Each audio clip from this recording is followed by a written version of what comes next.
Snake Eyes. This is the full spoiler review. I have a review up on my blog, soundedbettermyhead.com. Really went out of my way not to have any spoilers in there, or try not to. That's why it's so brief. So I actually ended up giving this movie 1.5 stars out of 5. I don't want to say it was terrible, but I just really was bored throughout it. It just really wasn't well put together. Starts off fine. You got young Snake Eyes and his dad. The dad gets ambushed by some bad guys and gets killed, and then we jump to the grown-up Snake Eyes. You know, pit fighting, cage fighting, whatever you want to call it. Just going from town to town, making a living like that. And actually works great. You know, he gets recruited in the Yakuza because they claim they could find him his father's killer, and he ends up rescuing a traitor to the Yakuza, who turns out to be essentially Storm Shadow. They just don't call him that yet. And all this is pretty good. It's a little cheesy at points, like the font for the locations is like really big and kind of like works into the background, which this is supposed to be this. It just kind of takes you out of like the personal nature of the story a little bit, because it's so kind of over the top. And it gets worse later in the film when characters start speaking Japanese. The subtitles, these big kind of red-orange letters, and they're slanted, and like it's almost too over the top. It's too gaudy, I guess. I don't know, too comic booky. Kind of, it's hard to take people seriously or take sincerity out of what they're saying when the letters, so like these big giant, like, you know, saying it cool. But once he gets to Japan, things pretty quickly start getting too weird. You got like magic happening, like he's following this glowing light, and then he goes into this weird hallucination about the day his dad died. You got gigantic anacondas that can sense if you're pure at heart, and just there's a magical gem that they got that can just set shit on fire if you hold it and, you know, concentrate. Like all kinds of, it just gets really out there really fast, and the movie doesn't really kind of set you up for that early on. It's like you got to kind of set that up a little bit earlier to be like, so you're not too like, what the hell is this? They also really shoehorn in the G.I. Joe stuff. I know it's supposed to be a G.I. Joe movie, and if you're a fan of the Joes, you probably want to see more, but almost everything feels out of place. Like they got the quick cameo of Scarlett's not so bad. It's kind of sets the table for some of the stuff coming later, but then once she actually shows up later on and gets like involved in the plot, she just seems so out of place. You know, the Baroness shows up, and she more or less works with the plot too, but again, it's getting like almost too over the top at that, you know, when she shows up, and she looks, you know, kind of cartoony. She's got all the glasses on, and there's also, it's kind of hard to like anybody in this movie because characters constantly shift their allegiances. Like first you're into Snake Eyes and Storm Shadow, like, all right, these guys are, you know, my buddies. Then you find out early on Snake Eyes is actually working for the bad guys, and he's planning on betraying Snake Eyes or Storm Shadow. So now you're kind of like, the whole time he's doing all this shit just to get this jewel, and he's coming off like he's sincere, but you know he can't be totally sincere because he's already planning on, you know, screwing him over. And the head of security, she doesn't trust him at all. First you're like, screw her, because this guy's, you want to see him be a ninja, and then you find out he actually is an asshole. So he's like, you know what, the security chief's right. And then somehow he said, oh, I'm looking for my dad's killer. So she forgives him and decides to start trusting him.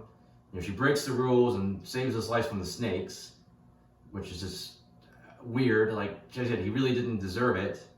And then for ruining this big trial thing, she doesn't even get in any kind of trouble.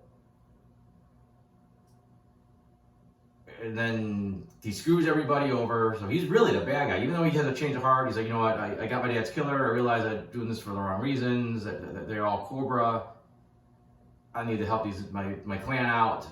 They have them forgiven too quickly. The only one that doesn't is really Storm Shadow, and then he gets in trouble because he used a stupid gem for a minute, and I guess that's forbidden, so he loses his leadership role, so he gets pissed off and leaves, and he starts working with the Baroness, who was his enemy like 5 minutes ago. Like I said, it's just, everybody changes allegiances constantly. Like their motivations are like selfish, and it's like hard to say anybody in the end, it's like he really like anybody. And then as a reward for basically causing half the clan to get destroyed and saving them at the last minute after he lied to them and stole their gem, Snake Eyes gets rewarded with this cool ninja outfit. And I can't blame the movie itself for this, but the final shot in the movie with him putting the helmet on and the outfit and driving off the motorcycle was in all the trailers. And I guess there's also another trailer that shows the post-credit scene with Storm Shadow. And it's like, the movie obviously doesn't know that they're going to take these scenes and put them there, but the marketing department in the studio, I hate when movies put the final trailer scene in the movies in the trailer. It makes you always want to take credit away from the movie, even though it's not really the filmmaker's fault. But I said, the initial twist that Snake Eyes was bad really worked well and surprised me. But then you spend there, said the rest of the movie kind of hating him because he's trying to dick everybody over.